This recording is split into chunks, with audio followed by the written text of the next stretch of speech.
में थी।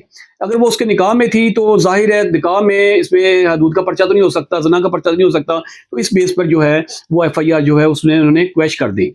तो आपने इसमें जो जजमेंट्स का हवाला दिया गया वो कम से कम जो है 25-26 जजमेंट्स का भी हवाला दिया गया है, जो कि 1961 की भी हैं, 1963 की भी हैं सुप्रीम कोर्ट पाकिस्तान की, उसके बाद लेटेस्ट भी हैं और कुछ 25 के करीब जो हैं उसमें सुप्रीम कोर्ट पाकिस्तान और हाई कोर्ट के इसमें जो है जजमेंट का जिक्र किया गया है। ये ऑलरेडी पहले भी मामला इसमें जो है हाईलाइट हो चुके हैं। तो आप इसको ज़रूर पढ़िएगा, क्योंकि रिसेंटली हमने जो देखा है कि बहुत सारे मामला जो चल रहे हैं वो बहुत सारी औरतों ने जो है अपने साबिक़ा बंदों के खिलाफ जो है मुकदमाजात किए हुए हैं। अगर तो आप लोगों ने उसको डिवोर्स कर दिया हुआ है, लेकिन वो 3 महीने के बाद उसको मौसी सर्टिफिकेट नहीं मिला, तो 3 महीने से अगर पहले आपने इसको रिवोक कर दिया, स्टॉप कर दिया है, तो आपके खिलाफ जो है 376 की कार्रवाई पर्चा एफआईआर नहीं हो सकती। तो प्लीज़ इसको देखिएगा, मैं दोबारा इसको हाइलाइट कर देता हूँ, पीएलडी 2026 लाहौर पेज 343 है और ये मिस्टर जस्टिस तरसलीम शेख साहब की है। बहुत काबिल जज हैं, बहुत काबिल जज हैं। इनकी जो जजमेंट्स हैं वो पढ़ने के लायक होती हैं, जिसमें मेडिकल बेस के पे भी बहुत सारी इन्होंने जजमेंट पेश की हैं। उसके बाद रिट पिटीशन में बहुत सारी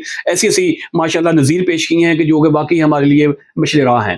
तो अगर तो ये चीज़ आपको पसंद आए तो प्लीज़ उसको मेरे चैनल को जो है लाइक कीजिएगा, शेयर कीजिएगा और सब्सक्राइब करना मत भूलिएगा। इंशाल्लाह मिलते हैं नेक्स्ट व्लॉग में। अब इजाज़त दीजिएगा। अल्लाह निगहबान।